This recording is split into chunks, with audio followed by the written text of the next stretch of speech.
Une nuit noire sans lune, le vent souffle doucement. Les enfants sont rassemblés autour d'un feu. Le grand-père, assis sur une peau de chèvre, tient son chapelet. Il lève les yeux vers les étoiles. Mes enfants, vous entendez ce vent? C'est la voix des anciens. Ce soir, je ne vais pas vous raconter un conte. Ce que vous allez entendre, c'est une vérité en forme d'histoire, transmise par mon grand-père, qu'il a reçue d'un autre, et ainsi de suite, jusqu'à l'aube du monde. Elle s'appelle Les Trois Promesses, et si vous écoutez bien, vous n'aurez plus peur de tomber, d'être trahi ou de vous taire. Rétali naquit dans le village de Sumkuru, un village si reculé qu'aucune carte n'osait l'inscrire. Là-bas, les femmes accouchaient entre les pierres et les hommes chassaient le silence pour survivre. Kémi était né sans père, dans une case sans lumière. Sa mère, Awa, était une sage-femme muette depuis qu'elle avait vu la mort de trop près. Mais elle savait tout lire, la pluie, les regards, les mensonges, les douleurs. À 3 ans, Kémi parlait aux lézards. À 6 ans, il guidait les aveugles. À 9 ans, il lisait dans les livres des colons mieux que les fils du chef. Mais il restait pauvre, pieds nus, habillé en haillons. Chaque jour, il partait vendre du bois, ramasser des feuilles médicinales et aider sa mère à soigner les enfants blessés. Il n'avait rien, sauf une lumière dans les yeux. Un jour, pendant la saison la plus sèche, alors que tout semblait mourir, Kémi s'éloigna jusqu'à un grand baobab sacré. Il y trouva un vieillard, à moitié mort, couché sur une racine. Le vieil homme avait une barbe blanche qui traînait dans la poussière et des yeux dorés comme le soleil. Kémi n'hésita pas. Il déchira son pain en deux. Il versa sa dernière eau dans la bouche du vieil homme. Il ne demanda rien. Alors, le vieillard se redressa et dit d'une voix venue d'un autre monde : « Tu viens de franchir la frontière invisible. Tu es désormais lié au destin. Écoute ces 3 promesses et grave-les dans ton sang. 1. Tu perdras tout ce que tu crois posséder, mais c'est ainsi que tu trouveras l'essentiel. 2. Celui qui te poignardera dans le dos ouvrira devant toi une porte fermée depuis 1000 ans. 3. Quand le silence sera total, c'est lui qui te livrera. » À 17 ans, Kémi partit du village à pied. Il voulait changer le monde. Il marcha pendant 13 jours, traversa les fleuves, coucha sous les camions, affronta les hyènes et la fièvre. Il arriva dans la capitale. Là, il lavait les pare-brises, vendait des sachets d'eau. Il dormait sous un pont, mais lisait les journaux abandonnés. Chaque mot était pour lui un escalier. Un jour, il sauva un riche commerçant mourant. Ce dernier, M. Demba, le prit comme apprenti.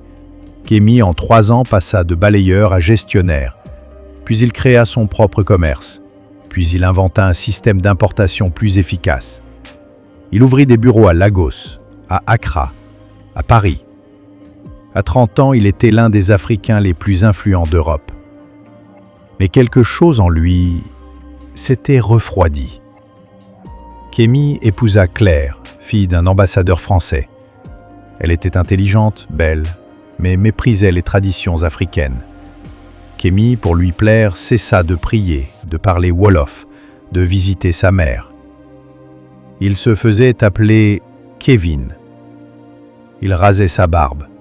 Il se parfumait au musc français, mangeait avec des couverts en or, buvait du vin sans goût. Mais la nuit, dans ses rêves, le baobab lui revenait.